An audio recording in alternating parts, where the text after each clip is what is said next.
E o senador Jorge Seife falou nas suas redes sociais do estado emocional do ex-ministro da Justiça, Anderson Torres. O senador Seife fez ontem, no sábado, uma visita a Torres, no 4º Batalhão de Polícia Militar, em Brasília, com outros 4 senadores. Ele contou que o ex-ministro está magro, barbudo e abatido. Eu falo com vocês assim, diante de Deus. Foi muito emocionante, porque o Anderson é um cara do bem. O Anderson, a gente conhece a história dele, conhece a família dele, e realmente ver o meu irmão Anderson naquela situação foi de arrebentar o coração, né? Assim que nós chegamos lá, nos abraçamos, e não tem como não se emocionar, até peço perdão para vocês. O cara tá magro, o cara tá seco, barbudo. Eu sempre usei barba, mas o Anderson sempre tava, sabe, arrumado, barbinha feita. Então o cara assim tá detonado, né? Não tem como. E especialmente emocionalmente. Porque imagina que você, até 31 de dezembro, você combate crime, você combate pedofilia, você prende traficante, você apreende droga. O cara era chefe da Polícia Federal, Polícia Rodoviária Federal, era a maior autoridade, ministro da Justiça da República Federativa do Brasil. E 15 dias depois você é jogado numa cela, é jogado numa prisão, como se fosse um bandido. Então, é impossível não se emocionar, é impossível. Ana, como essas 6 prisões de assessores, de pessoas ligadas ao Bolsonaro nessa semana, a prisão do Anderson Torres é outra absolutamente, totalmente ilegal. Uma prisão preventiva nessa situação é totalmente absurda. A gente tem ouvido esses relatos sempre da situação que ele está passando, muito dura, muito difícil. É uma tristeza. Que vídeo difícil de assistir esse, né? De quem esteve ali, viu com os próprios olhos o que está acontecendo, né? A barbárie que estão cometendo contra o Anderson Torres. Um processo sem o devido, um caminho sem o devido processo legal, uma prisão ilegal, inconstitucional, desumana, que respeita todas as premissas, né, do direito. O Anderson Torres, que voltou ao Brasil, ele poderia ter ficado aqui nos Estados Unidos, ele voltou ao Brasil confiando na justiça, não tenho nada a esconder. Agora, eu queria aproveitar esse absurdo que é a prisão do Anderson Torres, o absurdo que é a prisão do ex-deputado Daniel Silveira, né? E aqui já falamos, né? Podemos condenar a maneira como ele entregou as falas agressivas no YouTube, mas a prisão em si é tudo ilegal, e aqui defenderíamos até um membro do PCO se ele tivesse sido preso ilegalmente e inconstitucionalmente. Eu queria jogar uma pergunta para o deputado Bilinski, já que é um homem da lei. Deputado, o que aconteceria, porque nós vimos aqui nos Estados Unidos, principalmente eu vi aqui na Califórnia durante a pandemia, xerifes como o xerife Villanueva, por exemplo, aqui do condado de Los Angeles, negando a cumprir decretos inconstitucionais do governador Gavin Newsom. E ele disse isso: o senhor pode estar acima de mim, mas o senhor não está acima da Constituição e eu não vou cumprir este decreto. No caso, o governador Gavin Newsom queria que o xerife Villanueva prendesse aqueles que tentassem ou abrissem estabelecimentos depois de quase um ano de lockdown.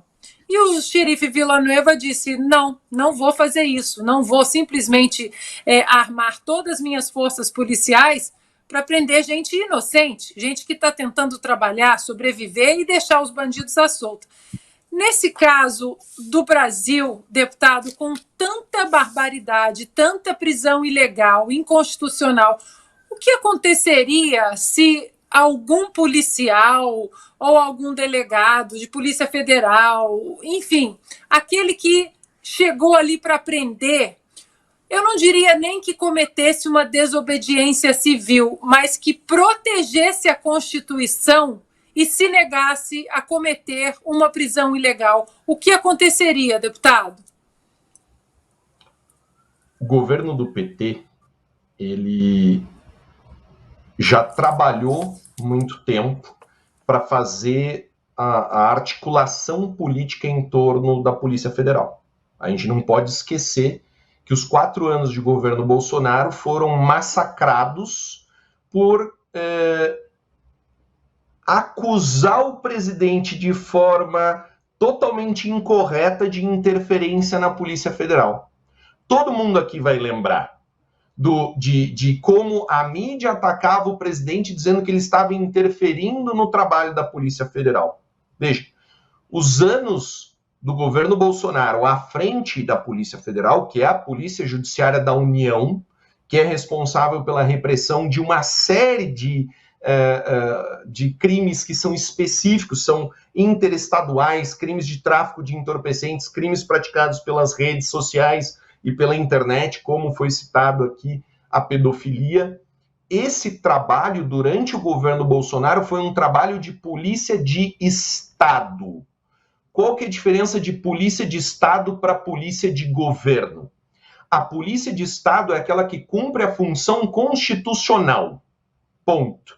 Aquela que cumpre a lei, como ela foi aprovada pelo Legislativo. Aquela que cumpre decisões judiciais que foram pautadas na lei. O que a gente está assistindo é uma performance de polícia de governo. Tá?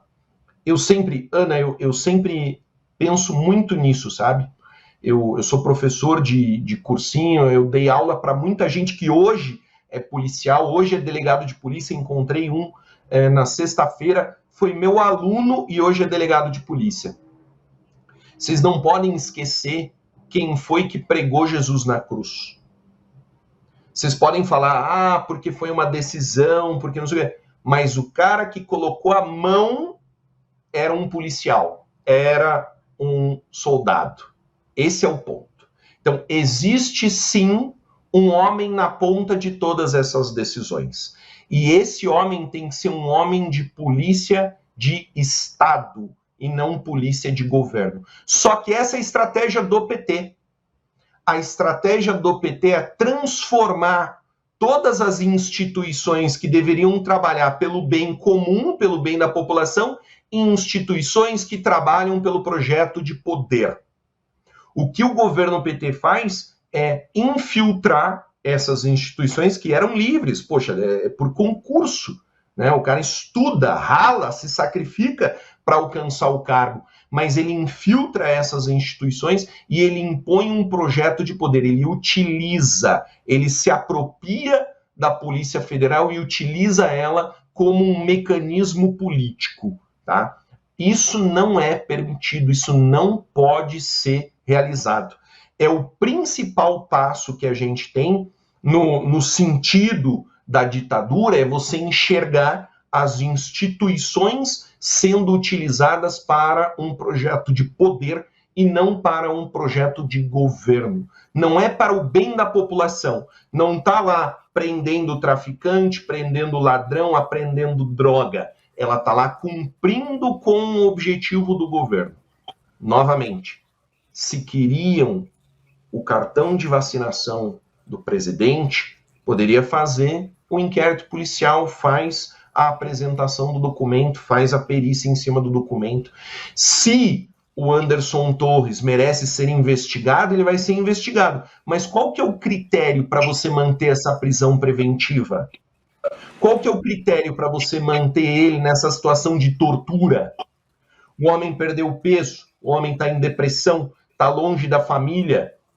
Aqui estão dizendo que vai perder o cargo, vai perder a aposentadoria, o direito à aposentadoria. Tudo isso é projeto de poder e tem que ser rechaçado, tem que ser criticado. O principal, a ponta dessa ação é o Flávio Dino, é o governo Lula. Ele é o chefe da Polícia Federal, é ele que aponta quem vai tomar a decisão que vai dar cumprimento a esse projeto de poder. Quem desvia a função é o Flávio Dino, que deixa de tratar a Polícia Federal como polícia de Estado para tratar a Polícia Federal como polícia de governo. Isso nós somos absolutamente contrários e deixamos claro que o governo Lula aparelhou a Polícia Federal por décadas para que ela se achasse hoje nas condições que se encontra.